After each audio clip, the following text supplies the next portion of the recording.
I'm Anne-Marie. I'm a compulsive overeater. I weigh and measure 3 meals a day. I write them down. I call them into my sponsor. I actually type them up in my phone notes so that they're with me all the time because I can be really forgetful.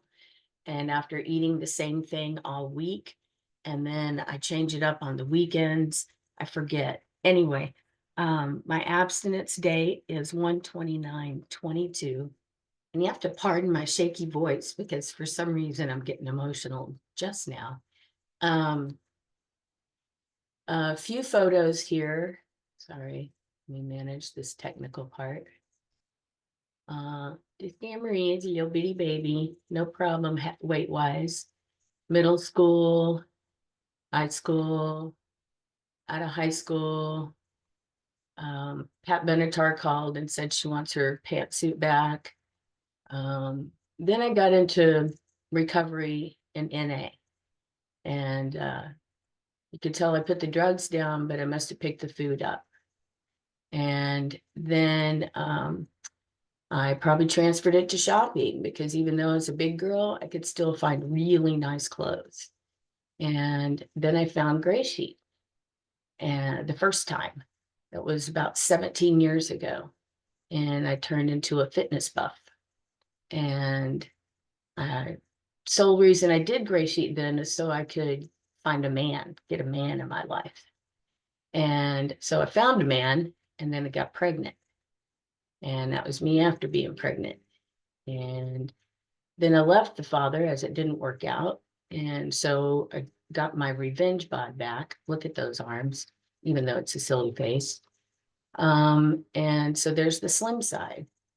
But then I got buried myself in giving my daughter everything she wanted and putting her first. And so the weight came back on because I wasn't taking care of myself. And hated being in pictures with her. Fifth grade graduation, uh, high school pajama party, um, Halloween, two Maleficents, um, some birthday of hers, um, charity league work. You're just getting bigger and bigger. So I found Gray Sheet again, started to lose some weight. Lost my first 30 pounds and thought we'd run out and get those expensive mother-daughter photos. Lost more weight, started feeling like I could confidently be in photos with her. And there's that same Maleficent concert, but on concert costume, but on the slim side. And again, feeling that's like a 16-year-old dress that I had taken in from when I was a big girl. And again, able to be confident in pictures and not squirm away. That's the same outfit I had on when I was pregnant. And there I am today. So enough of Anne-Marie's photo gallery. I like to put my notes up just in case I lose my track. Now, if I can unshare, darn, sorry. Um, well, I guess I'll just leave it like this and figure it If you out. go up to the top, it'll say stop sharing. Yeah, I see pause share. Well, stop share. There we go. Thank you. Thank you for that coaching. So, as I said, most of my life, never had to worry about it. No, I shouldn't say most of my life. My younger years, I never had to worry about it. My weight. I was just naturally fit. People thought I worked out even when I didn't. I had a very large family size on my father's side. He was large. His dad was large. My grandpa was large. And I told myself, oh, I'm never going to get like that. And somewhere maybe in my late 20s or 30s, I can't remember, but I started not being the girly girl that I was, or yeah, feminine. And I, I was watching Oprah of all things one day, and these women were talking about how things changed for them weight wise. And it just was a whole different story. And they talked about polycystic ovary syndrome. And so I ran to the internet and looked it up, and it just sounded exactly like what I was going through. And I printed it off and took it to my doctor, and he was like, yeah, that's, or, he sent me for the ultrasound, et cetera. And that's what I was diagnosed with. And at that time, they treated it with metformin. So I was on metformin probably kind of early, somewhere in the 90s. And so I did okay for a while, but I still was, I wasn't overweight or obese, but I was still a little bit larger on the large end. And anyway, then I was in this one lawsuit where I had to get a physical.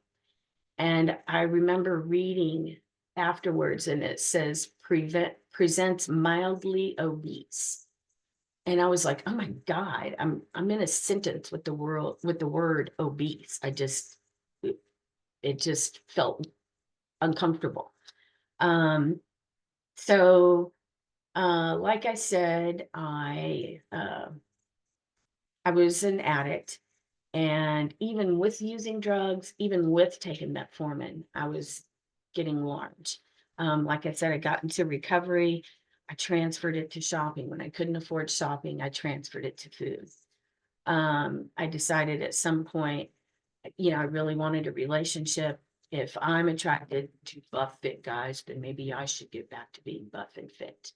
So I knew a couple of people in Gray Sheet, 2 to 3, and I saw the results in them, and I thought, okay, I'm going to try this.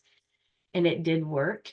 And then the men came out of the woodwork, and then there was 2 of them, and it was such a crazy triangle. Thank God I didn't eat over that.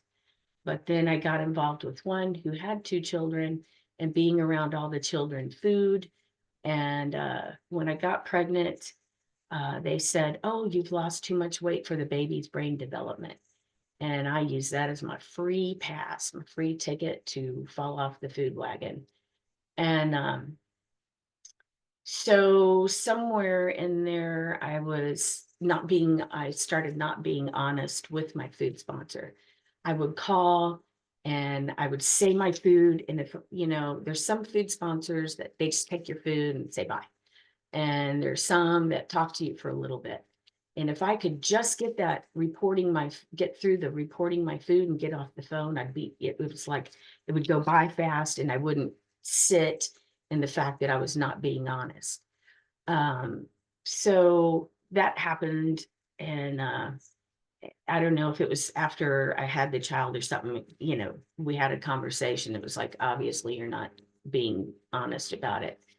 And I kind of don't recall what happened from there. But so then I left my daughter's father, and again, started taking care of myself a bit. But then I got really caught up in, I want to do this for my daughter and do this and give her the life that I never had, and all these experiences and activities, and theater and cheer, and let's go here. And, yes, I wanted to do all of this for her, but at the same time, I was feeding my ego.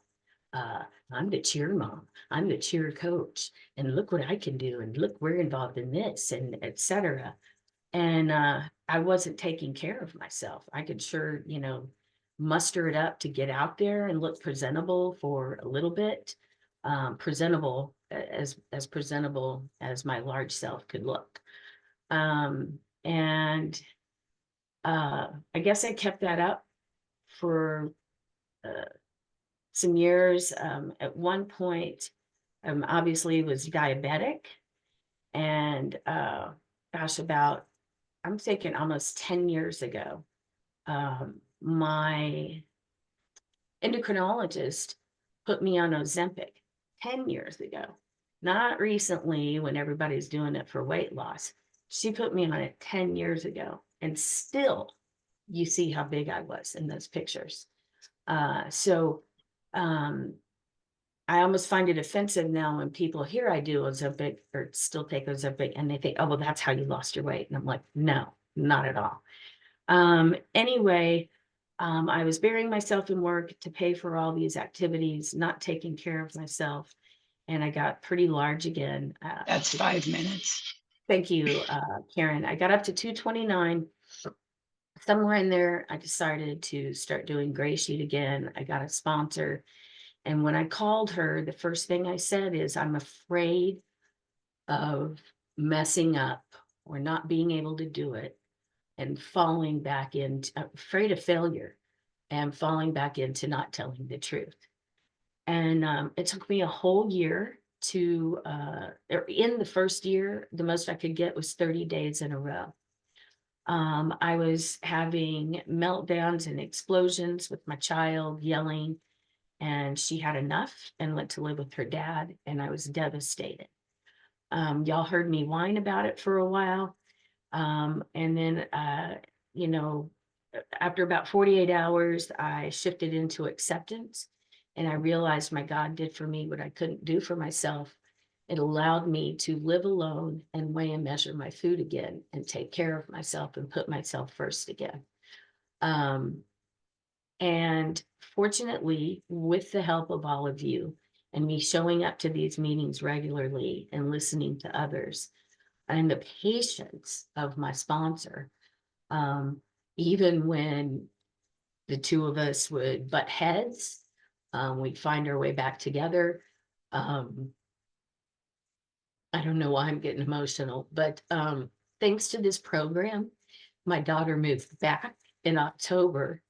And although I deal with a lot of ups and downs, I am able to handle them better. Last night on the way home from work, I got a flat.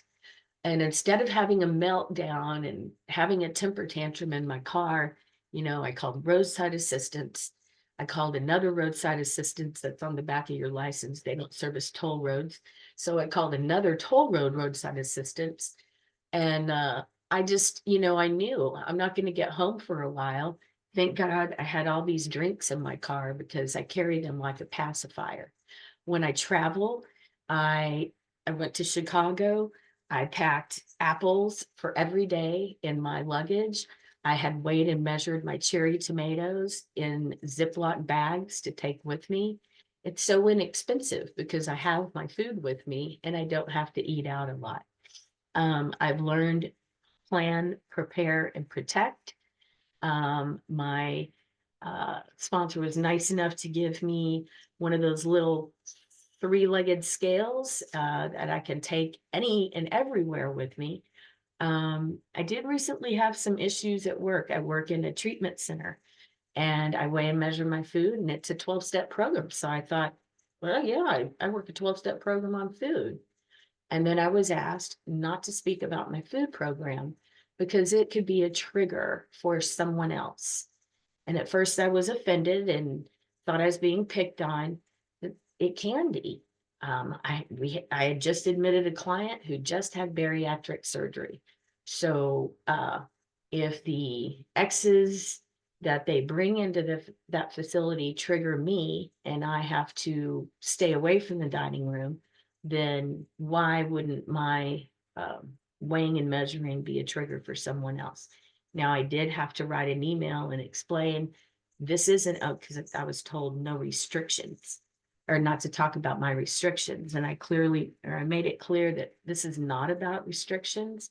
This is about portion control, as I was 100 pounds overweight, diabetic, and needed to have hernia repair.